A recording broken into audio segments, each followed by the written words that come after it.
ঘরে ঢুকতে কয় কি দিদি পেট ভরে খাই যাবে আর ঘরে লিগা লই যাবে মনটা ভালো আছে না না বাবা ভালো আছে আরে লোক কিলো কি স্যার এটা লোক কিলো কি পাইছো নাও এ না তো দিয়ে দিতে লাগে আমরা দাও তো দিয়া দে হাই রে এত দিবি তো না দেখি তো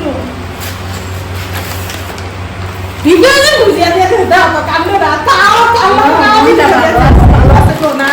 লোক একটা বোয়াই না এটা শোনো দেরি দেখো তুই খেয়েছি না ঘরে যাও অন্য ঘরে আমি অনেক বলতে পারবো না তো সময় নেই তুই করে খা বসো না না কিছু না বসো যাই অন্য ঘরে আরেকদিন আমরা সবাই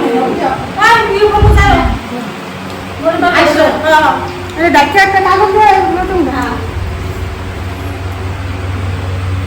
কেমন লাগে হ্যাঁ দেখতে খুব ভালো লাগে না তোমরা পাইবা তোমরা তো বদনাম করো না যে শুনো না তারও না এলিগে তো দেয় না খালি খাইতে